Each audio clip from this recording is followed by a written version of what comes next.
Emang masih worth it ambil 4050 di 2026? Jawabannya ya tergantung. Kalau lu ambil yang cuma 45 watt powernya itu jelas rugi. Tapi kalau lu lihat apa yang dikasih sama ini laptop, powernya gede gitu kan, mungkin akan menyenangkan. Mari kita bahas TUF Gaming A16 FA607N.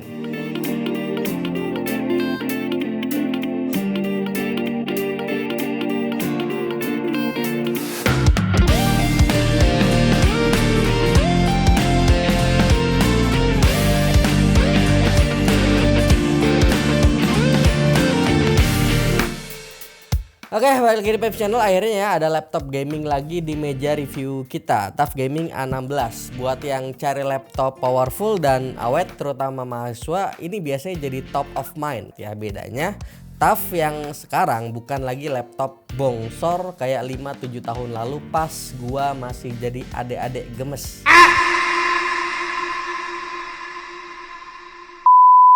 Desainnya udah berevolusi jadi lebih tipis tapi tetap proper dengan bobot cuma 2,2 kg.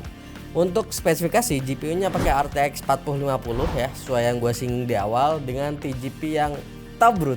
TGP-nya OP brutal. Nah, di 115 watt. Di saat brand lain main aman di angka 45 sampai 75 watt doang. TUF A16 ini gaspol. Gua beberapa kali kritik soal power di sini karena esensi laptop gaming itu menurut keyakinan saya ya, itu performa. Kalau cuma dikasih 45 watt doang, terus apa bedanya sama laptop kantor, laptop non gaming, laptop workstation misal gitu ya. Laptop biasa lah intinya gitu ya. Masa kita bayar mahal cuma buat ganti casing doang?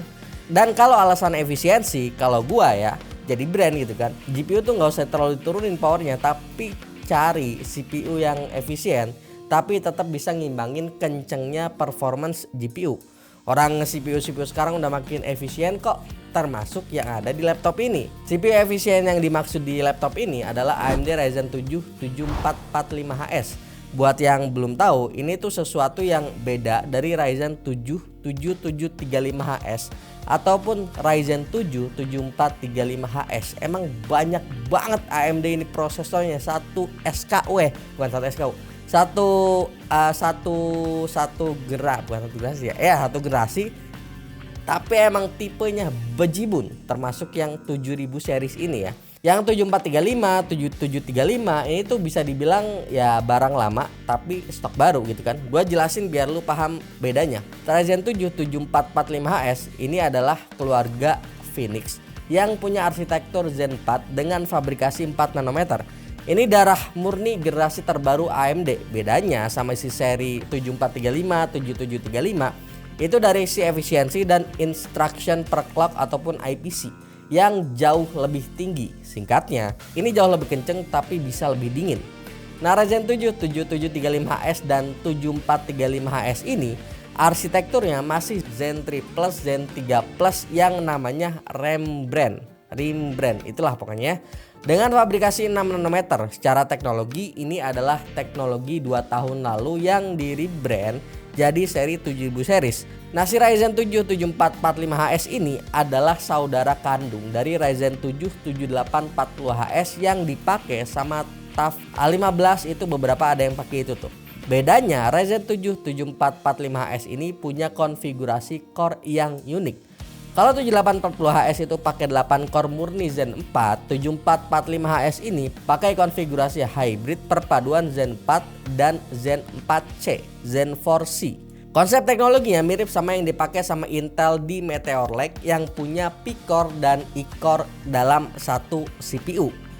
Tapi dengan beberapa perbedaan fundamental dari cara kerjanya.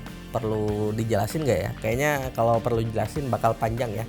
Nanti gua jelasin spesifik teknologi ini di satu konten ke depan kali ya. Cuman kalau lu penasaran gimana perbedaannya secara konsep teknologi dan cara kerja, boleh komen di bawah, nanti coba gua jelasin dari komentar ya. Kalau misalkan kurang nanti kita bikin video tambahan.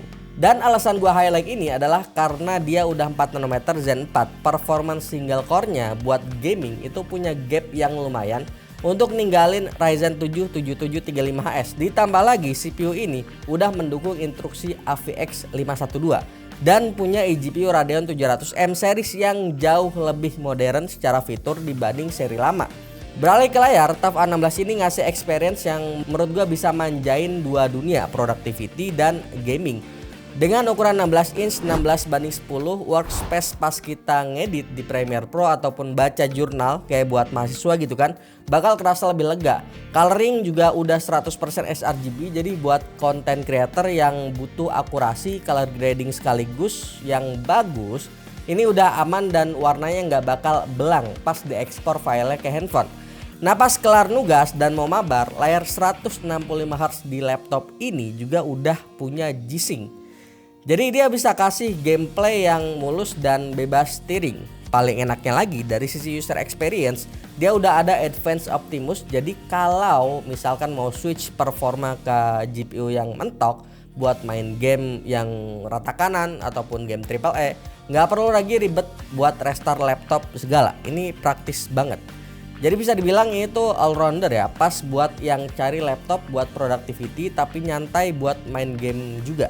Ke bawah layar soal keyboard dan juga touchpad, gua rasa nggak ada yang spesial di sini. Backlit dengan beberapa tingkatan warna udah ada, tapi di sini layoutnya bisa dibilang identik sama dengan TUF gaming lain yang udah pernah kita review beberapa tahun ini. Bedanya, dia ada tambahan satu tombol Copilot Plus di sini untuk akses AI Copilot yang lebih cepat dan seamless. Feelnya nyaman, tapi ya kenyamanannya jangan disamakan ekspektasinya sama dengan keyboard ROG. Harganya beda, tentu beda levelnya juga gitu kan. Untuk urusan colokan, TUF A16 ini nggak pelit dan feature proof hitungannya ya. Poin utamanya ada di USB 4 yang punya bandwidth kenceng sampai 40 Gbps. Ini penting karena secara fungsi dan kecepatan USB 4 ini adalah lawan yang sepadan buat Thunderbolt 4 yang biasanya cuma ada di laptop gaming ataupun laptop biasa yang punya prosesor Intel. Kalian yang punya SSD eksternal kenceng ataupun butuh transfer data aset video 4K yang bergiga-giga, experience-nya bakal instan tanpa bottleneck. Sisi user experience juga dipikirin buat kenyamanan setup meja, ada port Type-C yang didukung power delivery. Jadi kalaupun lu lagi mobile ataupun ngerjain kerjaan di cafe ataupun di luar, intinya nggak perlu selalu tenteng charger tambahan handphone. Cukup bawa kabel Type-C yang ringkas, udah bisa ngisi daya via laptop dengan cepat. Masih ada juga HDMI 2.1 dan LAN port buat kalian yang butuh koneksi internet stabil pas push rank ataupun upload video di YouTube kayak di tim kita gitu kan. So gue bisa bilang ini laptop adalah laptop yang siap untuk jadi workstation mini yang lengkap tanpa perlu banyak dongle tambahan. Selanjutnya kita bahas performa, tapi sebelum itu gue mau tunjukin satu hal. Lihat adapternya, up to 240 watt yang bisa gue pastikan dengan angka segini itu udah bisa handle si power laptop ini secara menyeluruh tanpa adanya gap power, yang ujungnya nggak akan terjadi yang namanya power limit throttling yang berefek kepada penurunan FPS di skenario game tertentu yang narik daya super gede dari laptop. Intinya ini akan lebih stabil lah ya, karena power yang ditarik laptop dan yang keluar dari adapternya itu sesuai sama yang dibutuhin sama si laptopnya, si komponen laptopnya sorry. Lanjut ke pengujian yang kita biasa pakai. Seperti biasa, software utama untuk CPU benchmark pakai Cinebench R23 baik multicore maupun single core. Multicore laptop ini dapat di angka 10 ribuan poin, angka yang nggak wah tapi cukup oke untuk ninggalin kompetitornya macam MSI 1815 yang pakai i5 13420H. Dan ada di level yang sama dengan CPU i7 13620H maupun Core 7 240H yang dipakai di beberapa laptop gaming lain termasuk Acer Nitro, HP Victus dan kawan-kawannya. Tapi tidak termasuk laptop merah putih ya, yang anggarannya dikorupsi sana sini. Kita pun uji laptop ini untuk penggunaan rendering pastinya.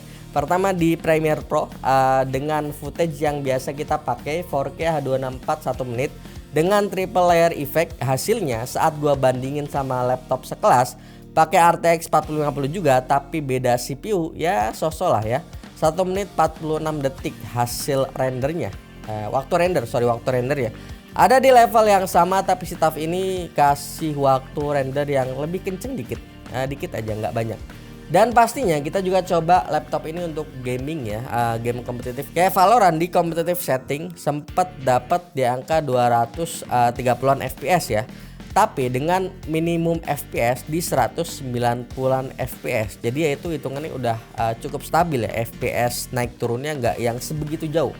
Selain itu pasti dong kita coba juga di game AAA kayak Forza Horizon 5. Laptop ini ternyata sanggup running stabil di ultra setting dengan FPS average di angka 95-an FPS. Dan untuk GPU hotspot temperaturnya saat main game AAA ada di sekitar 75 sampai 80 derajat Celcius. Ini angka yang normal banget buat sebuah laptop gaming. Terus untuk game lain kayak Crimson Desert di settingan medium dapat di angka 50-an FPS. By performance ini bisa banget diandelin kok ini, meskipun CPU-nya tipe CPU yang efisien untuk gaming laptop. Karena dia masih bisa ngimbangin si GPU-nya, ya output performance-nya ya oke, masih bisa sangat untuk diandalkan gitu ya. Dan untuk baterai menurut gua ini lumayan lah ya buat laptop gaming di kelas ini, di kelas 16 inch yang gede gitu kan.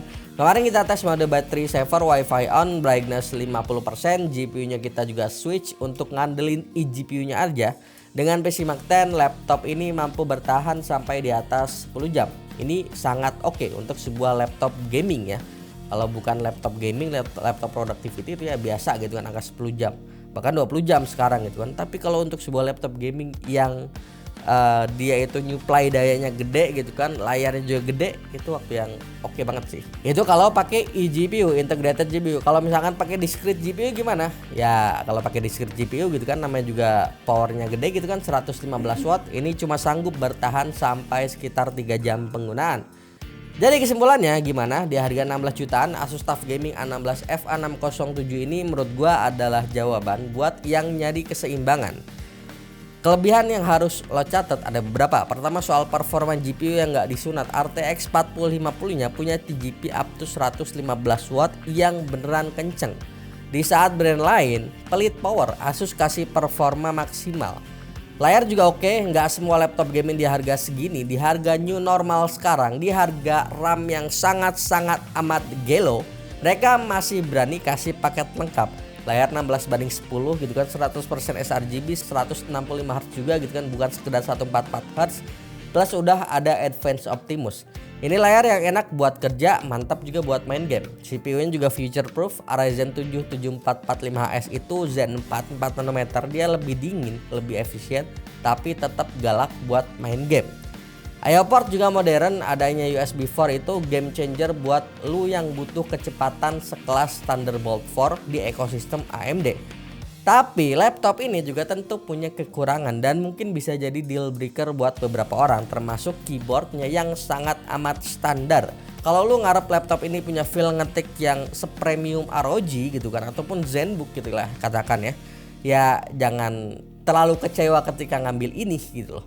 Keyboardnya ya fungsional dan nyaman, tapi ya namanya juga TUF gitu kan, harganya di bawah ROG, jadi ya kualitas beberapa partnya juga kualitasnya standar laptop gaming kelas menengah, bukan yang flagship gitu kan, ataupun ke atas gitu kan, kayak gitu teman-teman.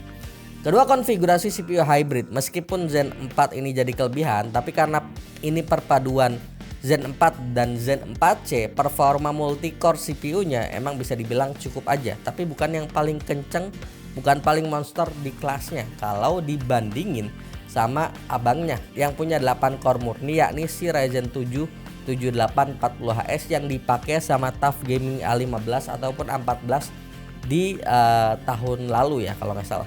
Dan kenapa laptop ini bisa jadi pilihan banyak orang? Simple. Pertama, durabilitas dan value ya. Nama besar Asus TUF udah jaminan laptop tahan banting. Ditambah lagi paket pembelian yang udah dapat OHS 2024 senilai 1,8 jutaan rupiah. Jadi pas lo beli laptop ini udah siap untuk dipakai buat kerjain tugas tanpa harus pusing cari lisensi lagi. Garansi juga udah oke. Lo dapat 2 tahun garansi resmi plus Asus VIP Perfect Warranty selama 2 tahun juga. Jadi kalau lo teledor, jatuh, ketumpahan air atau pecah karena kesalahan sendiri si laptopnya, bisa tetap di cover 100%. Dan segmentasi yang cocok untuk laptop ini menurut gua ini cocok banget buat mahasiswa kreatif ataupun entry level video editor yang butuh satu alat buat semua. Nugas pagi, ngedit konten sore, dan push rank di malam hari. Jadi kalau ada yang bilang RTX 4050 itu udah mati di 2026, suruh mereka lihat TUF A16 ini. Karena percuma beli spek tinggi kalau cuma dikasih power yang rendah. Dan kalimat yang bisa gua gambarin dari laptop ini adalah tipis bodinya, tobrut performanya. Oke, sekian dulu dari gua Yusril. Jangan lupa like, share, dan subscribe channel ini sebagai bentuk dukungan dan semangat untuk kami. Bunyi terus spamchannel.com agar dapat melihat perkembangan teknologi, handphone, pergadgetan, dan kawan-kawannya. Intinya udah, sampai jumpa di video selanjutnya ya.